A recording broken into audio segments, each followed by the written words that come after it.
Hello बच्चों। Hello सभी को। आज जो हम कॉन्सेप्ट पढ़ रहे हैं उसका नाम है पड़ोसी मेथड। बहुत अच्छा मेथड है ये और रेशियो के क्वेश्चंस में काम आता है। तो काफी सारे क्वेश्चंस मैं करवाऊंगा और उस क्वेश्चन के थ्रू इस कॉन्सेप्ट को बताऊंगा। तो पड़ोसी मेथड नाम याद रखिएगा बच्चों। चलिए स्टार्ट करते हैं पहले क्वेश्चन से। तो इस क्वेश्चन में कैसे ये क्वेश्चंस पड़ोसी मेथड से किए जाते हैं इन क्वेश्चंस के थ्रू देखते हैं। जैसे पेपर में सवाल आया हमारे पास P is to Q 2 is to 3, Q is to R 2 is to 3, R is to S 2 is to 3 and we have to find out value of P plus Q divided by R plus S। तो कैसे करेंगे sir इस question को, तो चलिए देखते हैं। तो पड़ोसी मेथड ये कहता है कि सबसे पहले ये सब ऑर्डर में होने चाहिए, P is to Q, फिर Q is to R, फिर R is to S, जो कि है ठीक है। और अगर ऑर्डर में नहीं है तो ऑर्डर में बना लेंगे। तो ऑर्डर में रखने के बाद हमें सबसे पहले तीनों को कनेक्ट करना है और तीनों को एक रेशियो में बनाना है। मतलब we have to find out ratio P is to Q is to R is to S, क्योंकि अगर P is to Q is to R is to S निकल आता है तो फिर उसके बाद कोई भी क्वेश्चन पूछा हो तो उसका आंसर निकालना बहुत आसान है। तो अब देखिए पड़ोसी मेथड क्या कहता है। पड़ोसी मेथड ये कहता है कि जैसे P is to Q का वैल्यू 2 is to 3 है तो यहां पे 2 रख दीजिए, यहां पे 3 रख दीजिए। अब पड़ोसी मेथड ये कहता है बच्चों कि यहां और यहां क्या आएगा, तो यहां वही आएगा जो इसके निकटतम पड़ोसी के पास है। निकटतम मतलब नियर पड़ोसी के पास है। तो नियर पड़ोसी के पास क्या है सर, 3 है, तो इसको भी 3 ही चाहिए। ठीक है, वही फिल करो जो निकटतम पड़ोसी के पास है। यहां क्या आएगा सर, जो इसके निकटतम पड़ोसी के पास है। निकटतम पड़ोसी के पास कितना है सर, 3 ही है, ये रहा। ठीक है, अब एक बार दोबारा, अब Q is to R जैसे 2 is to 3 है, तो अब आप सोच के बताइए यहां पे क्या आएगा इसकी जगह पे और P की जगह पे क्या आएगा इस लाइन में। तो S को वही चाहिए जो उसके निकटतम पड़ोसी के पास है, वो है 3, और P को वही चाहिए जो उसके निकटतम पड़ोसी के पास है, दैट इज 2। तो यहां पे 2 रख दीजिए। ठीक है जी। अब R is to S 2 is to 3 है, तो ये 2 है, ये 3 है। तो अब बताइए यहां पे और यहां पे क्या आएगा। तो सर यहां पे 2 आएगा क्योंकि निकटतम पड़ोसी के पास 2 है, और यहां पे भी 2 आएगा सर क्योंकि निकटतम पड़ोसी के पास 2 है। तो इतना काम करने के बाद सर बस इनको मल्टीप्लाई कर देना है, जो जो भी ये वैल्यू है मल्टीप्लाई कर देनी है, और हमारे पास P is to Q is to R is to S का रेशियो आ जाएगा। मल्टीप्लाई यदि करते हैं तो ये 8 हो जाएगा, और मल्टीप्लाई करते हैं यदि ये तो ये 12 हो जाएगा। इसको मल्टीप्लाई करते हैं तो सर ये 18 हो जाएगा, और इसको मल्टीप्लाई करते हैं तो सर ये 27 हो जाएगा। तो यही P is to Q is to R is to S का रेशियो आ जाता है sir. This is the ratio of P is to Q is to R is to S। तो फिलहाल के लिए जो क्वेश्चन हमसे पूछा हुआ है वो ये है सर कि P plus Q divided by R plus S का वैल्यू निकालना है। तो हम ले लेंगे P को 8 या 8 के 8 ही ले लेते हैं, और Q को 12 ले लेते हैं, R को 18 ले लेते हैं, और सर S को 27 ले लेते हैं। क्योंकि अगर मैं K की टर्म्स में भी लेता हूं 8 के 12 के 18 के 27 के, तो K ऊपर नीचे कट जाएगा। तो इंस्टेड ऑफ टेकिंग K हम सीधी वैल्यू ले लेते हैं। तो ये सर 20/45 हो जाएगा, और कटने के बाद सर ये वैल्यू 4/9 हो जाएगी। तो answer option A would be the answer of this question. एक बार दोबारा करते हैं इसी मेथड को, एक बार दोबारा करते हैं। नाम क्या है सर, पड़ोसी मेथड। पड़ोसी मेथड ये कहते हैं कि वही चाहिए, हर एक को वही चाहिए जो पड़ोसी के पास है ना। तो वो चाहिए जो पड़ोसी के पास है। तो देखो क्वेश्चन नंबर 2 एक बार दोबारा करते हैं। तो इस क्वेश्चन में लिखा हुआ है 5600 is to be divided among ABCD such that share of A is to B 1 is to 2, B is to C 3 is to 1, C is to D 2 is to 3। तो हमें फाइंड आउट करना है A plus B का value.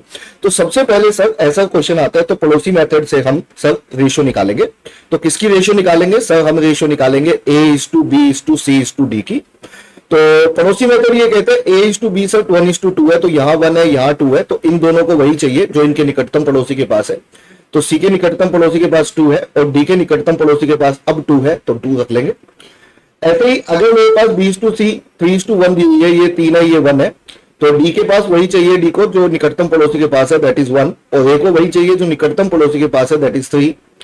और इसी तरह से C is to D का वैल्यू 2 is to 3 है, तो ये 2 है तो ये 3 होगा। तो B को वही चाहिए जो निकटतम पड़ोसी के पास है, दैट इज 2, और A को भी वही चाहिए जो निकटतम पड़ोसी के पास है, दैट इज 2। और ये वैल्यू रखने के बाद सर हम इनको मल्टीप्लाई कर देंगे, तो ये वैल्यू हमारी 6 आ जाएगी, ये वैल्यू 12 आ जाएगी, ये वैल्यू 4 आ जाएगी, और ये वैल्यू सर हमारी 6 आ जाएगी। तो हमारे पास हमें ये पता लग गया कि रेशियो क्या है A is to B is to C is to D की, that is 6 is to 12 is to 4 is to 6। और अगर ये कटता है तो इसे हम काट भी देंगे सर। तो जैसे ये 2 पे सारे कट जाते हैं तो ये 2 हो गया, ये 6 हो गया सर, और ये 2 हो गया, और ये 3 हो गया। तो हम ये मान लेंगे कि A का वैल्यू 2K है, B का वैल्यू 6K है, और C का वैल्यू 2K है, और D का वैल्यू 3K है सर, क्योंकि रेशियो ये वाली है। और इन चारों का sum sir 2K plus 6K 8K plus 2K 10K plus 3 13K। तो 13K का वैल्यू एक बार वैल्यू दोबारा चेक कर लेते हैं। 8 + 2 10 और ये कितना आ गया, ये वैल्यू हमारी 6 थी, ये वैल्यू हमारी 4 थी, ये वैल्यू 12 थी और ये वैल्यू सर 6 थी। कटने के बाद ये 3K होगा, ये 6K होगा, ये 2K होगा, ये 3K होगा, तो टोटल हो जाएगा 14K, है ना, ये 3K होगा। तो 14K का वैल्यू सर टोटल हमें दिया हुआ है 5600 rupees, because we have to divide it, है ना, 5600 रुपीज, तो 5600 और ये कटेगा सर तो ये 400 आ जाएगा। K का वैल्यू 400 आ गया, K का वैल्यू 400 आ गया। हमें A + B निकालना था सर, तो A + B का वैल्यू हमारा 3K + 6K, तो सर ये वैल्यू हमारी 9K के इक्वल है। तो 9K का मतलब हो गया 9 × 400, we can say that answer of this question would be 3600. 3600 would be the right answer of this question. एक बार फिर से करते हैं, दोबारा करते हैं, एक कैट में आया हुआ क्वेश्चन है उसको साथ में लेते हैं। तो ये वाला क्वेश्चन देखिए बच्चों, तो और अच्छे से क्लैरिटी आ जाएगी कि कैसे इन क्वेश्चंस को किया करते हैं। फिर से याद रखिएगा, मेथड का नाम है पड़ोसी मेथड। क्या नाम है सर? पड़ोसी मेथड। तो पड़ोसी मेथड क्या कहता है सर, यहाँ पे A/B है, B/C है, C/D है, D/E है, E/F है। We have to find out value of ABC divide by DEF। तो पड़ोसी मेथड कहता है A को लिख लो, B लिख लो, C लिख लो, D लिख लो, E लिख लो, F लिख लो और इन्हें हमें कनेक्ट करना है सर।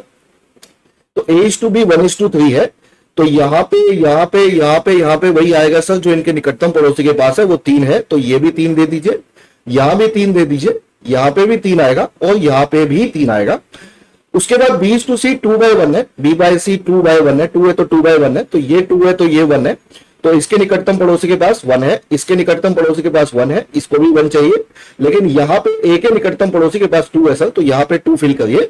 उसके बाद C/D का वैल्यू सर हमारे पास 1:2 है, तो मतलब ये 1 तो ये 2 है, तो E को वही चाहिए जो उसके निकटतम पड़ोसी के पास है, वो 2 है, और F को वही चाहिए जो उसके निकटतम पड़ोसी के पास है, दैट इज ऑल्सो 2, और B को वो चाहिए जो निकटतम पड़ोसी के पास है, वो 1 है, और A का निकटतम पड़ोसी के पास भी 1 है। तो यहां तक हमें समझ में आ गया सर। उसके बाद D/E 3/1 है, 3 मतलब 3/1 है, तो ये 3 तो ये 1 है, तो ये 1 है तो ये 1 होगा, ये 3 है तो ये 3 होगा सर, ये भी 3 होगा सर, और ये भी 3 होगा, और लास्ट वैल्यू E/F का वैल्यू सर 1/4 है, तो ये 1 है तो ये 4 होगा। तो क्योंकि इसका निकटतम पड़ोसी के पास 1 है तो ये 1 होगा, ये भी 1 होगा, ये भी 1 होगा और ये भी 1 होगा, और फिर सर इसको लास्ट में हम मल्टीप्लाई कर दिया करते हैं टू फाइंड आउट रेशियो। तो मल्टीप्लाई यदि करते हैं सर तो ये वैल्यू 6 आएगी, मल्टीप्लाई करते हैं तो सर ये वैल्यू हमारी 18 आएगी, इसे मल्टीप्लाई करते हैं तो सर ये 9 आएगा, इसे मल्टीप्लाई करते हैं सर तो ये अगेन 18 आएगा, इसे मल्टीप्लाई करते हैं सर तो 6 आएगा, इसे मल्टीप्लाई करते हैं तो सर 24 आएगा। तो हम इन्हीं को ही, क्योंकि है तो रेशियो लेकिन इन्हीं को ही वैल्यू ले सकते हैं, क्योंकि K की टर्म्स में भी लेंगे तो कट जाएगा। हमें वैल्यू निकालनी है ABC डिवाइडेड बाय DEF की सर। तो A का वैल्यू 6 है, B का वैल्यू 18 है, A का वैल्यू 6 है, इस बार B का वैल्यू 18 ले लेंगे हम लोग। B का वैल्यू सर 18 है, ये वाला वैल्यू B का वैल्यू 18 है, C का वैल्यू 9 है, D का वैल्यू नीचे, D का वैल्यू 18 है, फिर E 6 है और ये 24 है। तो 18 से 18 कट गया सर, 6 से 6 कट गया, बाकी जो बचा उसको 3 से काट देंगे तो ये 3 और ये 8। तो हम ये बोलेंगे sir 3/8 should be the answer of this question. Answer option A fit बैठता है, आंसर ऑप्शन ए ही इस सवाल का आंसर है। This is the right answer of this question. तो वीडियो अच्छा लगा तो बच्चों लाइक करिएगा और चैनल को सब्सक्राइब करिएगा। See you all in next video. Thank you.